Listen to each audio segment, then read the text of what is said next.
Buenas, bienvenidos a un nuevo episodio de Nick West Podcast en el segmento Las Voces de Quebradillas. Buen día, mi nombre es Juan José Medina Lamela.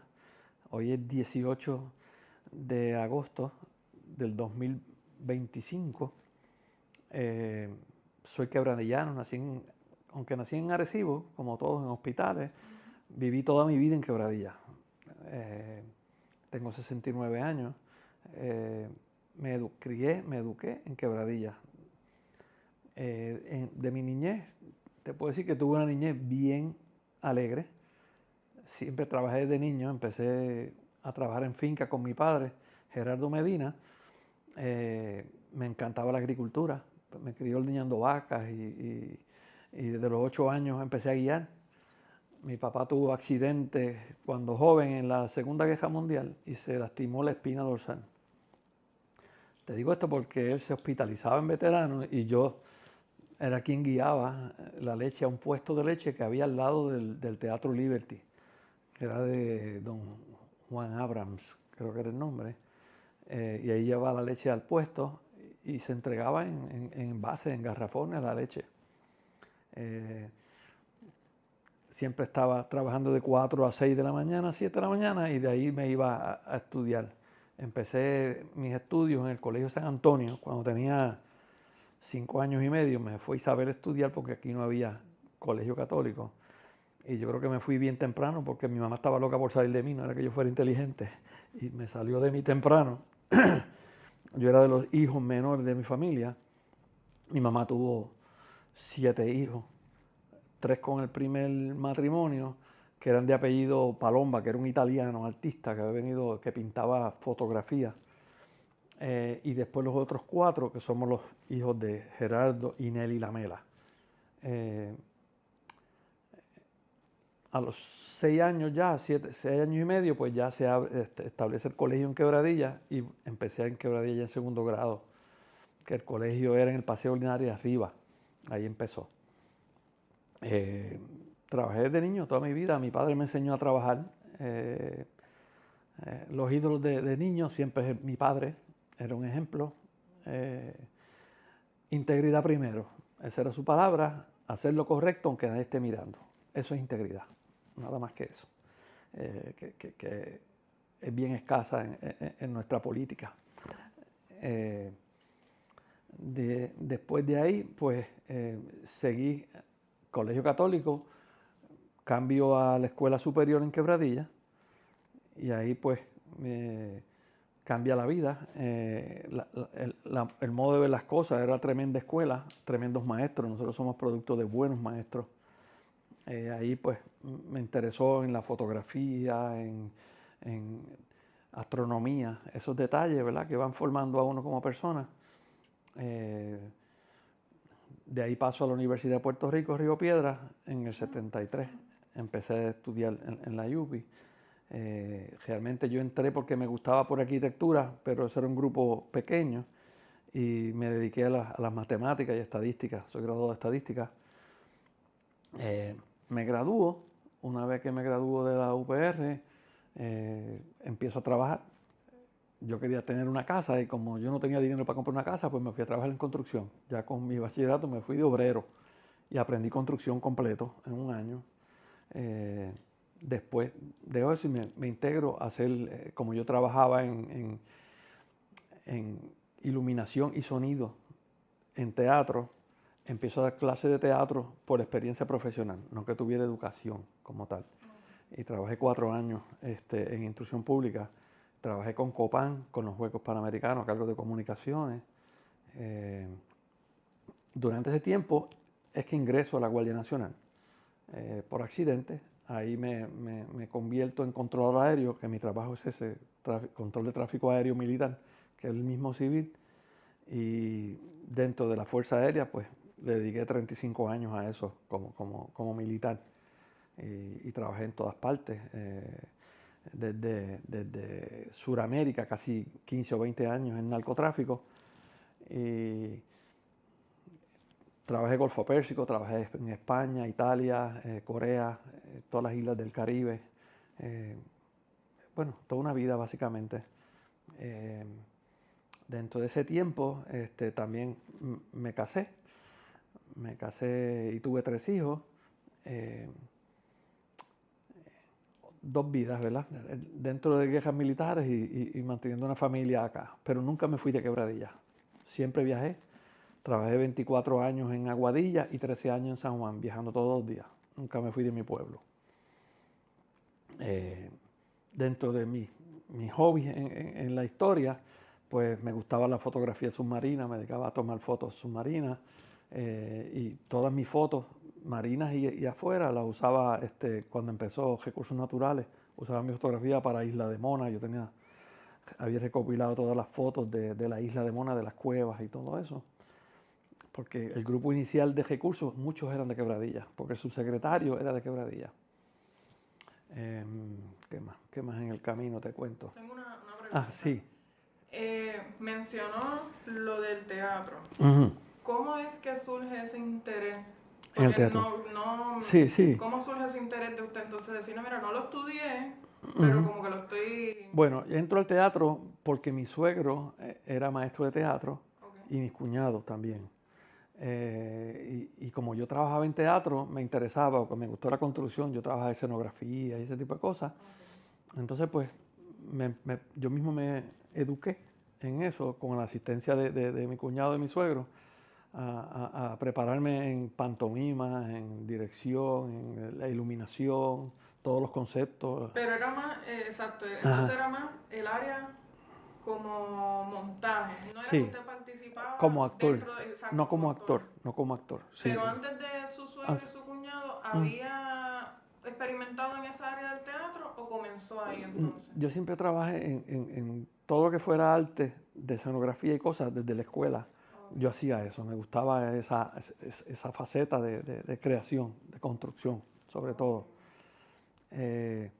Y como trabajé casi 10 años para la Productora Nacional de Teatro de Puerto Rico, que fue un proyecto, yo creo que de Berla González, las 10 compañías que se movían por Puerto Rico, en Puerto Rico los teatros no tenían iluminación, entonces todos me contrataban a hacer iluminación en todos los teatros de Puerto Rico. Y ahí tuve muchos contactos con todos ellos y aprendí también. ¿Más o menos qué año fue eso? Eso empieza en el 78, de 78 al 80, 90 por ahí. En Quebradilla había un cine y un teatro. En el Cine San José yo trabajé como 10 años como proyeccionista, porque yo me había educado en la UPR, había cogido los cursos de manejo de proyectores y cosas, pues yo daba películas ahí de noche como part-time en el Cine San José. Entonces estaba el Teatro Liberty. Bueno, yo me acuerdo del Cine San José, que yo veía películas a 5 centavos y 10 centavos los domingos. Y de ahí, pues el Teatro Liberty, que una pena cuando lo arreglaron, había unas paredes, por costumbre los actores filmaban ahí, o con maquillaje o con lápiz de labio. Había una pared llena de firmas, desde Mona Martí, de los 60, los 50, 60. Todas esas firmas estaban ahí. Cuando llegaron a arreglarlo, el municipio pintó la pared. Y de blanco. La pintó de blanco, peor. Porque la parte de adentro, en el escenario, va negro, no blanco. El teatro realmente es del escenario hacia atrás. Todo lo otro es... Sí. Y ahí están todas las partes del teatro. Yo creo que yo mayormente lo vi como cine, porque era cine-teatro. Vagamente yo vi ahí películas en el 63, que vi Espartacos ahí en el 63. Y mucho cine mexicano. Realmente no había llegado con fuerza el cine americano. Hay un libro de Puerto Rico que de hecho me fue a entrevistar el que lo hizo, que Juan Carlos tiene una copia de los cines de Puerto Rico. Y lo hizo el hermano de Hernández Colón. Recientemente. Están todos los cines. De hecho, había un cine en los 40 en Río Piedra o Santurce que sentaba a 3.000 personas. 3.000 personas en carpa. Y era que ahí reunían a la gente que iban para la milicia, pero era cine. Entonces estaba en ese libro, estaba registrado. Él me vino a entrevistar por el Teatro Monserrate, porque se enteró, cuando yo estaba trabajando en ese teatro? San José. Creo que se llama Monserrate. Porque se llamaba así por la esposa. Yo creo que sí. Y él la cambió después que lo contaron también. Sí. Entonces él escribió un libro de todos los de cines de Puerto Rico. Ya para los, qué sé yo, los 70, en Quebradilla los grupos filmaban películas. Había uno que nosotros decíamos Esencia Pictures, que era el Cacercer. Ellos grababan las películas y las ponían juntas, eran Super 8. Entonces nosotros filmamos una película. Sí, en los 70. La película duraba media hora. Era un robo al banco. El Banco Popular era en el Hotel Cine San José. Un poquito más adelante a la izquierda. Ahí estaba el Banco Popular. Nosotros filmamos el robo y hablamos con el teller. Niño, y nos filmamos asaltando. 30 años después, ese teller robaron y lo mataron. En la historia. Sí. Y nosotros filmábamos, y uno hablaba de Raimi, nos bajábamos como si estuviéramos en un avión montado y hacíamos nuestras películas y peleas en Lao y bueno. Y esas películas las tenía Anselmo Prieto, las había guardado, pero no sé en dónde pararon. Pero siempre estábamos inventando. Quebradilla, yo vengo de una familia de comerciantes. Los Medina eran los del negocio de pueblo de Quebradilla. Mi tío tenía lo que se dio un cachancari en los 60. Él tiene un negocio bien grande que es la manzana completa, donde está Q. Todo eso era de mi tío. Él tenía la visión, si tú piensas cómo era mi tío, Danny DeVito. Era una cosita así. Andaba hasta así. Te lo digo porque él tenía como problemas de caminar y hablando con un primo de mi papá que trabajaba para él, me dice que en la guerra había escasez de todo. Entonces él cogía a Moncho en una yegua, él iba a pies, porque la 2 no existía, la carretera 2 no existía.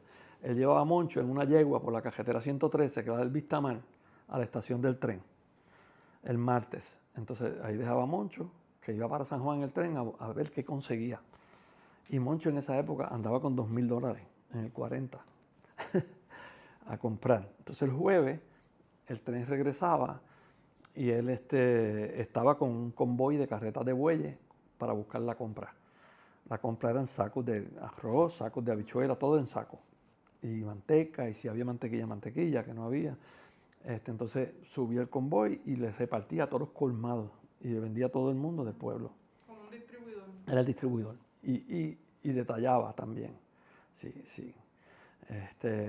Entonces, pues, Quebradilla siempre un pueblo bien interesante porque era un pueblo que la gente se reunía en el pueblo. Ya la plaza estaba vacía. Antes, un viernes por la noche, un jueves por la noche, siempre estaba lleno de gente. La costumbre de las mujeres caminar en la plaza, no sé cuándo se perdió, pero caminaban en círculo. Se celebraba el Júa, que ya desapareció, que era una actividad salvaje, que nosotros jugábamos caballos. La noche de Sábado de Gloria, a las 12 de la noche se soltaban los caballos, con personajes, muñecos encima, que realmente representaban a Judas, pero personajes del mismo pueblo. Y los quemaban en la plaza, el muñeco, y era una cosa salvaje, tú sabes. Las mejores fiestas de la playa se hacían en Quebradilla, donde toda la gente a pie de San Antonio iban a la playa 10 noches en las fiestas de San Juan. O sea, había música, había kioscos en la arena y venía el mal tiempo y se llevaba a mitad de los kioscos. Pero siempre fue un pueblo bien alegre, bien alegre. ¿Qué recuerdos tiene del carnaval en Quebradilla? El carnaval, cuando empieza el carnaval, yo ayudaba a los muchachos que hacían las carrozas. Eso es un proyecto muy bonito. Lo empezaron los Rotarios de Quebradilla, no era municipal. ¿Los inicios del carnaval sí, fue por los Rotarios? Los Rotarios fueron los que empezaron el carnaval, no fue municipal. Yo creo que nunca fue municipal. Y se encontraban todos los auspiciadores, entonces de todos los otros pueblos venían las carrozas y era un acuerdo entre vamos para el de Ponce o vamos para el de Arecibo. El de Arecibo desapareció, que era gigantesco, el carnaval de Arecibo era imponente. Y esa idea fue muy bonita. Inclusive los Rotarios pues movieron eso, movieron el Festival del Güiro, hacían actividades en la plaza. Hubo un juego que desapareció, yo de niño nunca lo volví a ver, que se llamaba la fiesta de se me olvidó el santo ahora mismo, ya me acuerdo, que el municipio traía guajanas de caña a la plaza, que era el rabo, y ese era el caballo decían los caricaballos. Entonces los niños cogían en la plaza con eso y tenían cordones con donas para uno cogerlos. Yo me acuerdo de niño. Ahorita me acuerdo del santo. No era Sebastián. Bueno, quizá Willy se acuerda cuál era el santo. Después Willy me pasa. Sí, sí, sí. Y el comercio, cuando estaba hablando de su tío que tenía lo del Ok. supermercado. Exacto. Estaba, Alimento era mi tío. Al frente estaba donde está el Banco Popular. Era tienda de ropa. Mi papá trabajaba ahí con su hermano. Después mi papá compra otra tienda de ropa que era al otro lado de la plaza, donde está la cafetería de la esquina. Exacto. Refranes era la tienda de mi papá. Okay. ¿Qué más? Me acuerdo del comercio. Me acuerdo que Quebradilla, cuando venía tiempo de lluvia, se inundaba el pueblo completo, porque había una charca que quedaba frente al correo, se llamaba la Calicante, que se desbordaba y el pueblo se llenaba de agua brown completo, todo. Después cuando hacen la plaza del mercado se bloquea porque el paso de agua era por ahí, completo, el río. Sí, se llenaba todo por el Sí, paseo. sí. Todo eso era un río que bajaba por ahí. Ok, Quebradilla era un sitio de cafetines como tal. Había billar, había cafetines pequeños y cuando yo pongo el negocio, yo estaba buscando un negocio que pudiera entrar una mujer sola, con respeto, ¿verdad? Entonces, pues, esa fue la visión mía del negocio. O sea, ¿qué no hay en Quebradilla? Pues no hay un negocio que pueda entrar una mujer sola. Eso hace 40 años. Pues yo hago el bodegón El Jabalí. En ese momento Ajá. no había. Ok, estamos Sí. ahora mismo en el pueblo, en ese tiempo. Había negocios de bebida. De bebida. De Sí, bebida. sí. Para tú ir, darte una cerveza ya, Sí, pero sí. no había negocios de poner una banda, de tú. No había espectáculos. No. ¿Y de dónde sale el interés de usted poner un negocio así? Quizá por lo que aprendí, lo que yo veía en Río Piedra cuando vengo de allá con la influencia del área metro, que se le da oportunidades a un atractivo para que la gente vaya, algo que fuera algo más fino, ¿verdad? De hecho, yo traje ahí cuando eran nenes a Viva Nativa, que era Masking Tape. No era Viva Nativa, no era Viva Nativa, y ellos como nenes tocaron allí. Entonces venían muchos artistas de afuera y yo los ponía, entren y tú sabes. ¿Y por qué el nombre? Bodegón El Jabalí, quizás del cine, de Robin Hood. Tenían un negocio que se llamaba White Board o algo así. Y yo tenía una compañía que se llamaba Blue Board Production. Yo hacía producciones y trabajaba, me gustaba eso. Pues yo organicé por 10 años festivales de chiringa. Yo hice un festival flotante, una noche, un weekend de bandas de rock en una banda flotante, un stage flotante que hice en el lago. Y ahí 24 horas de música de rock para todas esas banditas chiquitas que había en esa época. ¿Eso fue en Oaxaca? En Oaxaca. Me han contado de Sí. ese evento. Sí. Ahí se revolú. Y organizaba los festivales de chiringa por tiempo y me gustaba la producción. ¿Y tuvo su propia compañía? Sí, pequeña de producción. Sí, hacía, por ponerle un nombre, pues le puse Blue Board Production, Jabalí Azul. Ok. ¿Y después entonces qué surge? El negocio. Okay. El negocio lo pongo porque me entero que voy a tener un hijo enfermo. Yo no tenía dinero y tengo que buscar generar dinero en algún lado porque nunca me preocupó el dinero. Pero dice, ahora lo necesito. Entonces dije, voy a hacer un negocio. Yo levanté el negocio con $3,000 completo. Todo, desde decoración, sillas, mesas, baja, equipo, todo. Lo hice. Yo mismo lo construía, claro. Y para sacar chavo, porque en el sonograma salió que el hijo mío venía con un problema y tenía que operarlo al nacer. Okay. Entonces, pues pongo el negocio y empecé a combatir con eso hasta que llegó el momento de que me tenía que ir de Puerto Rico porque ya había que hacer un trasplante renal y en Puerto Rico él era muy chiquito y tenía una condición bien compleja que se llamaba Prune Belly Syndrome, nace con fallo renal. Y había que irse para afuera, para Minnesota, porque el que hacía los trasplantes en Puerto Rico había estudiado en Minnesota y nos refirió con el maestro de él, porque en Puerto Rico no había equipo, aunque se hacían trasplantes, no había equipo para bregar con un infante. Samuel tenía 2 años Entonces vendí mi casa, vendí negocio, vendí todo, porque había que depositar 80,000 en el hospital. Entonces llegué allá y estuve 4 meses allá. Y mientras tanto yo trabajaba, yo monté todas las redes de radares de Fura. Todo ese complejo lo monté yo y lo operaba yo. Tenía como unos 40 trabajadores con un radar en el sur, radar en Aguadilla y uno en San Juan. Me tuve que ir, dejé a alguien a cargo. Cuando llegué no tenía trabajo. De hecho, me querían sacar de la Fuerza Aérea porque yo me saqué un riñón para él. Y entonces, si tú pierdes la Fuerza Aérea, tú eres un equipo de la Fuerza Aérea. Pero entonces sacó una carta de que no era por enfermedad, era donación. Entonces no me afectaba y me pude quedar. Las cosas que pasan en el camino, que uno se entera en el camino. Pues ese riñón le duró 10 años, después tuve el de mi esposa, le duró 17 y él tenía 40 operaciones. ¿Sabes? Que eso fue, de un mes de vida ya tiene 40. O sea, la vida es así, sorpresas en el camino. Y me traje una cuenta de 400,000. Y poco a poco, 3 trabajos. Sí. Y en eso, ¿tuvo un tiempo allá? ¿Vendió todo acá? Sí, tuve 4 meses allá. ¿Tuvo Sí. 4 meses? Vine acá a vivir con los suegros. Y sí. ahí entonces, ¿qué está surgiendo? ¿Ya no tienen negocio? No tenía nada, entonces pues yo seguía trabajando con mi suegro haciendo luces en fin de semana, de noche trabajando en cine, trabajaba construcción también, cogía contratos de construcción, puse una mini fábrica de gabinetes, hacía producción de gabinetes. Yo siempre estuve en La Guardia desde el 78 y como eso era un weekend al mes, no era permanente.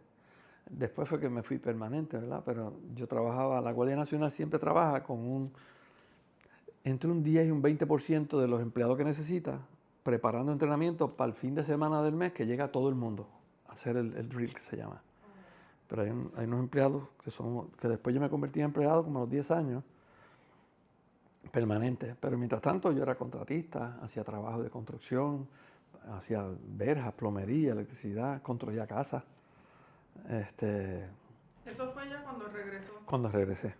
Y después de eso, en el timeline, después de eso es que entonces al tiempo se hace permanente. Me hago permanente, sí. Sí. ¿Y en qué estatus estaba? ¿Volvió a abrir el negocio después de eso? Después de eso yo, estando en La Guardia, hago Y2K, que era allí. He escuchado de Sí, Y2K es donde está Q. Allí era, que lo hice para el 2000, por eso se llamaba Y2K. Tenía eso y arriba había una barra tropical en el segundo piso. Y era discoteca, orientado a discoteca. Ese lo operé un tiempo y después vendí, seguí en otro, no me acuerdo por qué vendí, seguí haciendo otras cosas. Sí. Después de eso se mantuvo cerrado y luego es que surge aquí en ese espacio. No, yo se lo vendo. Yo tenía el jabalí, lo vendí a mi cuñado. Después lo tiene uno que se llama Pedrito, después lo tuvo uno que era del árabe. Mucha gente pasó por el jabalí. Pero se mantuvo el jabalí. Se mantuvo el jabalí y después cambió a un Bikers Club. Los bikers lo tuvieron un tiempo. Yo me mantuve fuera de los negocios. Sí, después me quedé fuera. No seguía haciendo. Pero para aclarar, el jabalí era donde está ahora mismo la cervecera. La cervecera, ese era el jabalí. Al lado es donde surgió lo de Y2K, Exacto. la barra tropical arriba. Exacto. Mientras usted estaba afuera, el jabalí continuó. O el jabalí fue, es que estoy pensando cuando cierra la operación del jabalí completa, yo abro Y2K, estoy pensando, se coge completo, Y2K coge completo. Arriba había billares. Sí, tenía como 6 billares arriba. Y después entonces estuvo un tiempo con Y2K. Yo seguí haciendo luces, haciendo plaza pública, fiestas patronales y cosas como hobby. Era un part-time. Y cierro Y2K. Sí, porque me tenía que ir cada rato. Yo creo que me tuve que ir para el Golfo Pérsico, me parece, en esa época. Entonces mi esposa me decía, yo no puedo porque tenía los hijos, tenía, ¿sabes? Ya eran- Mucha responsabilidad. Sí, sí, sí. Mi hermano decide mudar la tienda de ropa que él tenía allí en Q. Ujú, Él se va para el Paseo Linares, muda la tienda para allá. ok. Para donde está el municipio ahora, ahí era la tienda de mi hermano. El de vacío acá, entonces que yo cojo todo y hago Ok. Y2K. Ok. Yo me acuerdo cuando chiquita de los carnavales, me acuerdo ¿Seguro? de las fiestas patronales. Ujú. En comparación, ¿verdad? Ahora mismo estamos en el 2025, hay Y- muchas y- cosas que no están que pasando. no pasa nada, sí, sí. En el tiempo, yo no puedo hablar Ajá, mucho porque yo era pequeña, ajá. pero usted, ¿cómo lo veía? ¿Cómo veía eso, el pic, vamos a decir, tal vez, Sí, sí, de sí. estas experiencias culturales y artísticas? Yo creo que se empezó a perder bastante. Estoy pensando a partir de qué año empezó a caer el pueblo como tal, comercialmente, Ujú, porque empezaron a cerrar los negocios. sí. O sea, en el pueblo siempre habían 3 negocios principales dentro de la plaza, porque la gente gustaba ahí. Y los periferales eran poquitos. Ujú, Eh, Empezó a haber una transición, yo creo que por las reglamentaciones y las quejas del público. Empezaron los negocios a moverse a los campos. San José está lleno ahora, tuve San Antonio, empiezan a crecer. Por ejemplo, allá donde estaba los dinosaurios tenían música en vivo. Este, entonces, por las quejas de la gente de pueblo, que ya se han ido, pero en ese momento era una molestia la gente, había mucha el desorden, residencia en el mucho pueblo, había desorden, muchas sí, personas. había mucho desorden de borrachos. Sí. este, y se empieza a perder la gente, empieza a dejar el pueblo. Y los negociantes dicen, si no hay negocio me voy para afuera. Y se empezaron a establecer afuera. Ahora que usted menciona Ujú, eso, el comentario constante que tengo de las personas que me quieren llevar a ese ujú, tiempo ok. es que el pueblo se llenaba. Sí, El pueblo se era llenaba, miles y miles de personas. quebradía siempre, se terminaba un juego de baloncesto y todo el mundo iba para la plaza.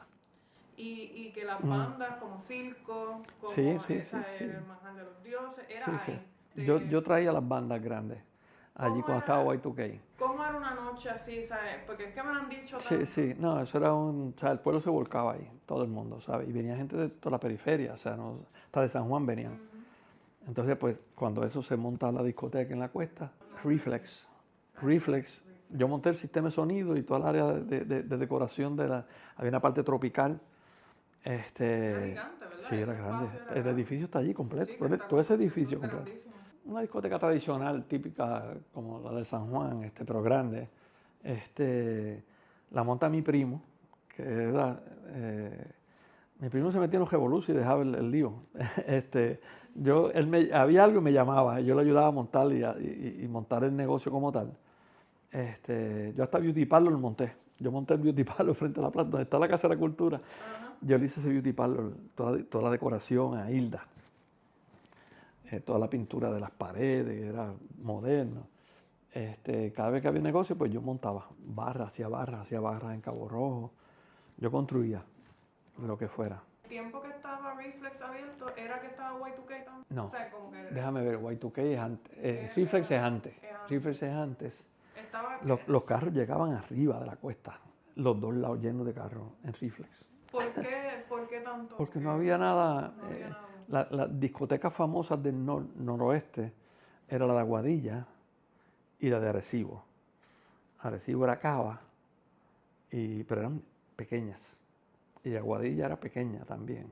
No me acuerdo cómo se llama la de Aguadilla. Y entonces ya como lo último que hasta Ujú, ahora, que ha tenido Quebradilla en el momento de pic de Ajá. había jangueo, tú Ujú, sabías que ujú. ya era viernes, sábado, Sí, domingo, sí. había algo pasando. Más o menos esos últimos momentos fueron con Y2K, Sí, con... sí.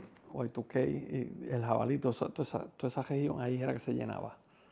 Ok. Ujú, Y ujú. entonces la razón de que eso fue disminuyendo, más por lo de reglamento, Sí, las sí. quejas de las personas La que presión vivían de pueblo. alrededor. Sí, la presión de pueblo, de seguridad. Sí, sí. Porque llegaba mucha gente de afuera y abusaban, tú sabes. Algo que me pueda comentar de esos campeonatos de los piratas. Bueno, o sea, Quebradilla toda su vida vivió del baloncesto. Aunque yo no era deportista, digo, yo jugaba baloncesto, pero como cualquier muchacho, mi tía estaba bien metida en eso. Mi tía era la que a veces manejaba el equipo. Y mi tía fue alcaldesa de Quebradilla también, de las primeras. Porque mi abuelo fue alcalde de Quebradilla 32 años, Manuel Lamela. Y frente a Guaytuquey era la casa de ella. ¿Y cuál era el nombre de su tía? Francisca Lamela. Aparece así mismo en la historia. Una mujer peleaba hasta dentro de un saco, tú sabes. Tenía una mini fábrica como de 3 o 4 mujeres bordando, vendían bordados para San Juan, para todas áreas, tú sabes. Era un artista también.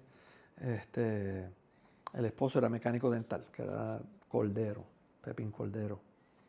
Entonces, pues Quebradilla, el pueblo se viraba en eso, en el equipo de los piratas. Tú sabes, eso era, la mayoría de los jugadores eran locales también. Aquí se jugó baloncesto toda la vida, tú sabes. Yo me acuerdo vagamente de las finales de los Q5 se llamaban antes, Quebradilla Five, los Hernández Five también, don Pedro Hernández. Y entonces pues había el juego, entonces todo el mundo para la plaza, la parte social, todo ahí se festejaba o se lloraba. Que entiendo que usted trabaja Sí, en esa, sí, es una sí, pasión. como hobby. Sí, la madera, me gusta la madera y hago cosas ordinarias en madera, construyo mesas, bancos, escaleras grandes. Los trabajos grandes que uno quiere hacer, pues yo los hago altos, porque a la gente no le gusta mucho la altura, a mí no me molesta la altura. Okay. Y mayormente les regalo mucha madera a los artesanos. O sea, para los artesanos se vende algo, pero no me interesa. Yo tengo mis pensiones y eso es más un hobby. He visto cosas que ha hecho Sí. y he visto también Quique. Aquí que le gusta la madera gusta también. también. Sí, sí. Entonces, mira, los artesanos se pasan regalando. Mira, Isaac me regaló ese santo hace poco. Ese santo me lo regaló Isaac, que lo hizo reciente. Entrando ahora entonces más Ujú. hoy, más lo Ok. que está pasando en la actualidad. ¿Qué me puede decir para las personas que estamos tratando de Ujú. echar adelante eventos, Ujú. a trabajar con aquí quebradillanos, con la cultura, con el arte, los artistas Sí. que hay ahora mismo? Ujú. ¿Qué nos puede decir de tal vez un consejo, unas Yo, palabras de aliento? sí, Algo? no, yo creo que siempre es bueno luchar, tú sabes, y llevar tu idea hacia adelante. Siempre hay que estudiar en cualquier cosa la necesidad, ¿sabes? ¿Qué no hay en el pueblo? Lo que te dije, que no había en el pueblo. Pues ¿qué no hay en el pueblo? Ya por lo menos vemos que se han establecido áreas de exposición.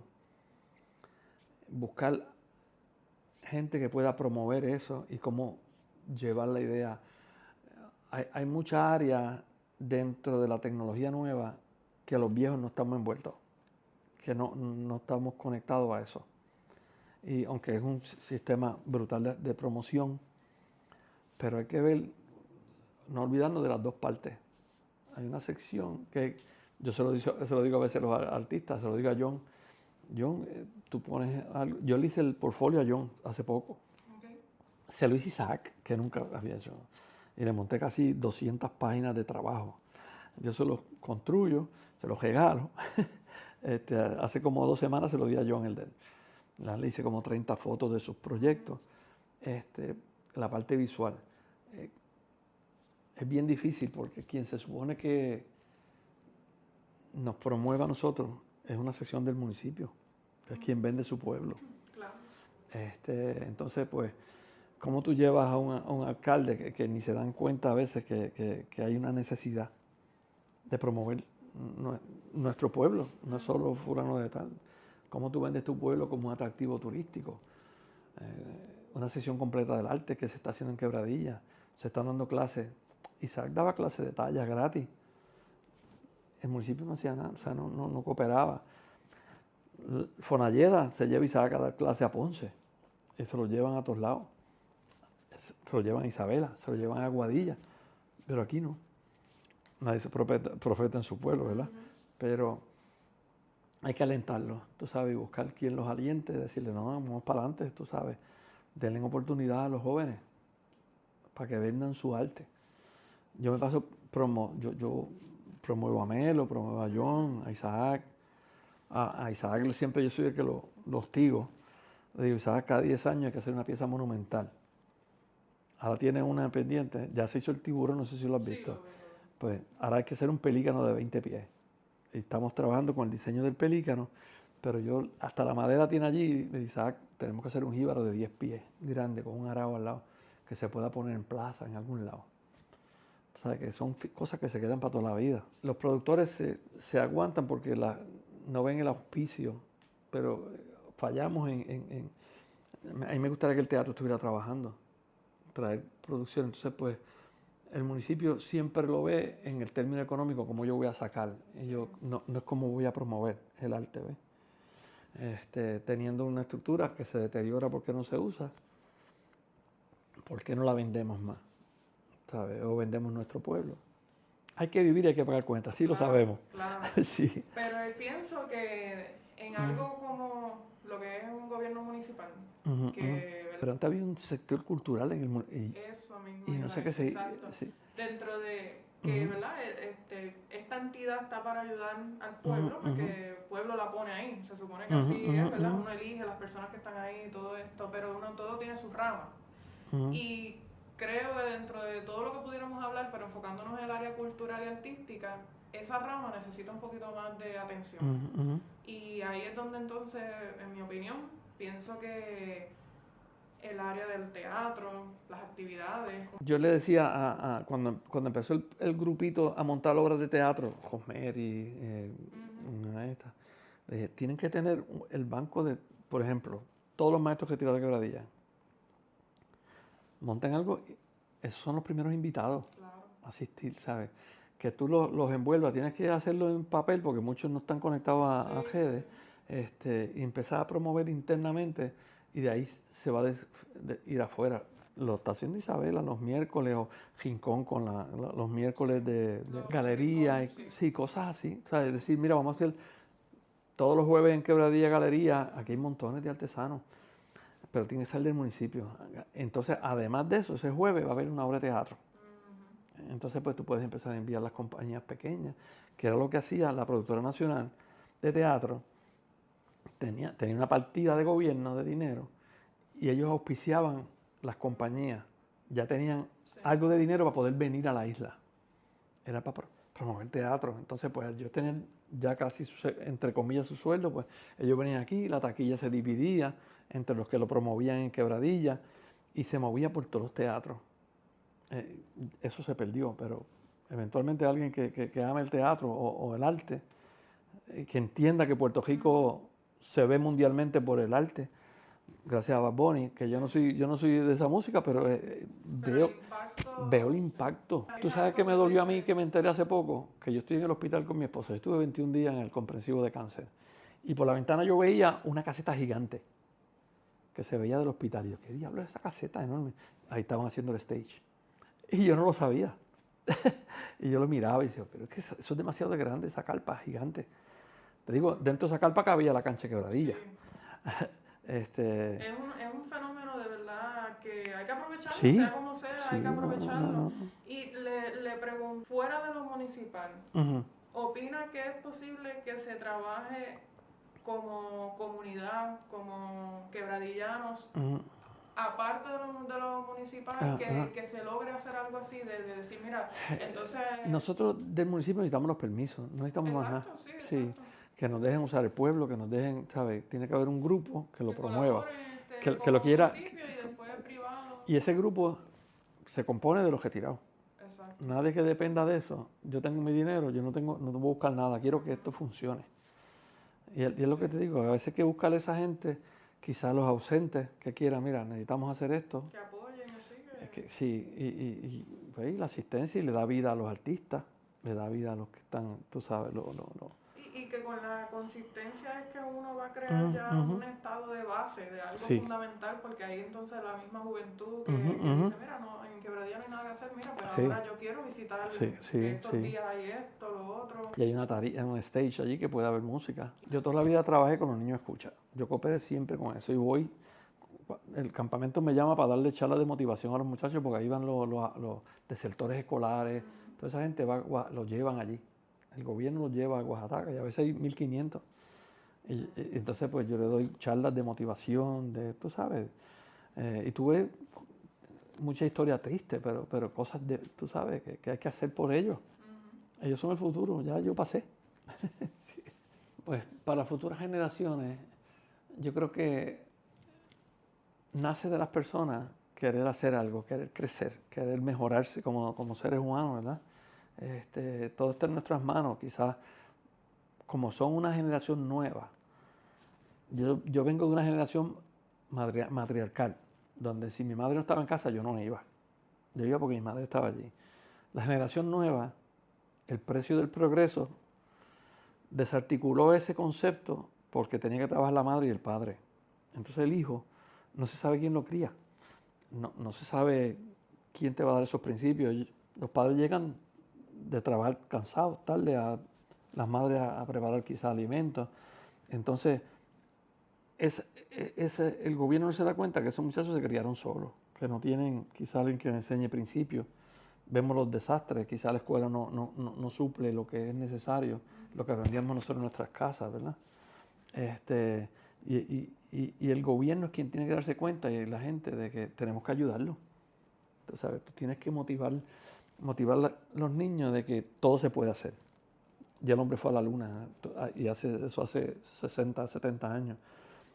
Todo se puede hacer. Lo que hay que querer, y el que lo quiera hacer, hay que ayudarlo. Y está en manos de nosotros los que podemos ayudarlos y orientarlos a empujar para que se haga.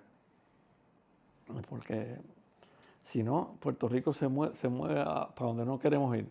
Porque hace 2000 años los romanos le llevaban agua a todo el mundo. Lo primero que hacían era llevarle agua a todo antes de apoderarse de todo, ¿verdad? Y hoy en día no tenemos agua en el siglo XX.